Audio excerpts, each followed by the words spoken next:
nature it's forced me to like find out exactly who I am and what I want to do with my life, who I want to be, who I want to surround myself around.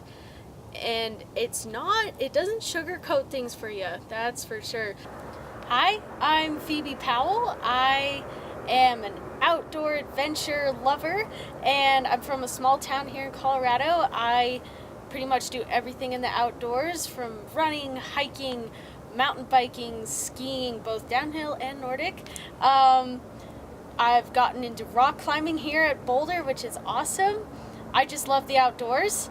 Well, so I grew up in an A-frame log cabin out in the middle of the woods. Literally, I had 10 acres of land. This creek ran through our yard. I was right next to national forest land.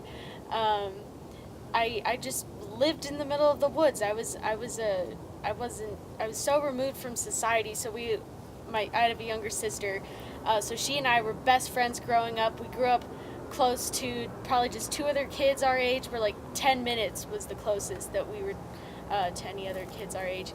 And so being out in nature was a big part of my life just from early on. I can't imagine my life without it. So we grew up in the middle of the woods, and then my younger sister and I were homeschooled for a good part of our elementary school years. That was great because then we oriented our school days around going outside and playing. We had all sorts of games that the summer after I graduated from high school, I actually backpacked the Colorado Trail by myself, half of it with my dog Woodrow. And so the trail goes from Denver to Durango. I went from north to south. It was 486 miles long, and it was probably the most life-changing thing that I've experienced up to now. And it was hard, it was fun, it was the whole mixed bag. I got to meet so many people from all over the world, really. I've 3 or 4 friends who live in Europe in separate places, who I still stay in touch with, and some locals in Colorado as well. And that was just incredible. And so the whole trek took me 6 weeks to do. I had 10 days off of no hiking, called 0 days, where like in Silverton there was a whole group of us backpackers, and we just completely took over the bunk room, and so it was just filled with smelly people and backpacks. And then we stayed in the town for like 3 days, just like hanging out at this one favorite pizza place, ordering pitchers of beer, eating like entire pizzas by ourselves.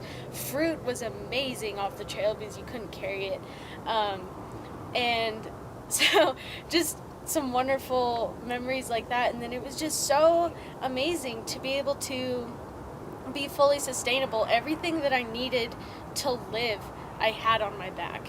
I had warmth, I had water, I had food, and I was just so mobile. And then I just lived in the woods, and it's a wonderful thing that we're actually able to do that. And really, I think we're meant to do that. We're not really supposed to stay removed from nature so much, and too many people don't get out enough, in my opinion, and I think it's bad for humankind in general.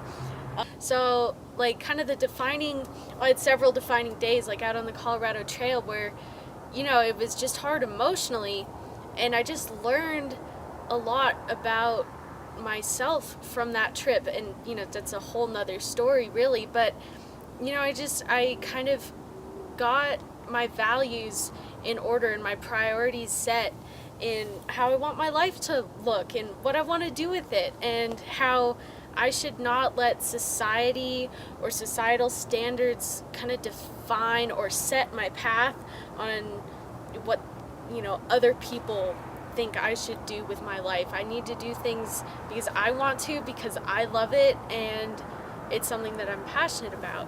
And so that wasn't really direct towards like something that happened because of a specific event in nature. You're so removed from distractions when you're outside that you have time to really get to know yourself and be inside your own head, not in a bad way. And it's all right there for you.